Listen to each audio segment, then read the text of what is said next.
In 2018, after graduating from undergrad and becoming the first in my family to obtain my Bachelor's of Science in Biochemistry, I returned to the beautiful island of Jamaica to celebrate with my mom. However, a week after my arrival, my mom unfortunately passed away from her battle with stomach cancer. You see, even though my mom was battling this terrible disease, she never gave up.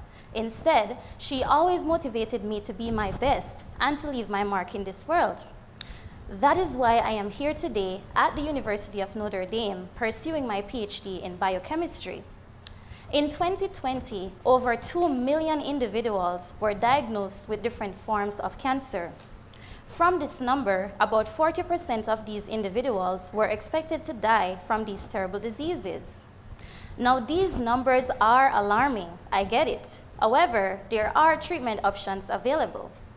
Now, one such treatment option is chemotherapy, and chemotherapy has been shown to significantly reduce the size of tumors, thereby allowing clinicians to go in and to remove those tumors, which increases one's chance of survival. However, there are cases where chemotherapy does not work. One such circumstance is where tumors have low oxygen levels. It has been shown that when tumors have low oxygen levels, they become chemo-resistant. What this means is that when treated with chemotherapy, instead of shrinking, they grow and spread to different parts of the body where they in turn decrease one's chance of survival. Now, this is why my research is so important. My research is focused on using different dye systems which light up like a bulb when turned on by these low oxygen levels. Essentially, the dyes I work with could potentially help clinicians to know which tumors should not be treated with chemotherapy. You might be asking me, well, Janeala, how are you doing this in the lab?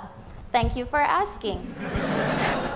I am first starting my work with human cancer cells, which are being grown under reduced and normal oxygen levels. I am then adding in these dyes to see which one of these cells result in a turn-on in light. Now, based on my results so far, only cells that are grown under low oxygen levels result in a turn-on in light of the dyes that I work with. So yes, I did lose my beautiful mom, this beautiful lady right here, to the terrible big C, cancer. However, instead of being bitter, I decided to be better and to use my experience to help someone else who is fighting this terrible disease. I hope I've motivated you today to do the same. Thank you.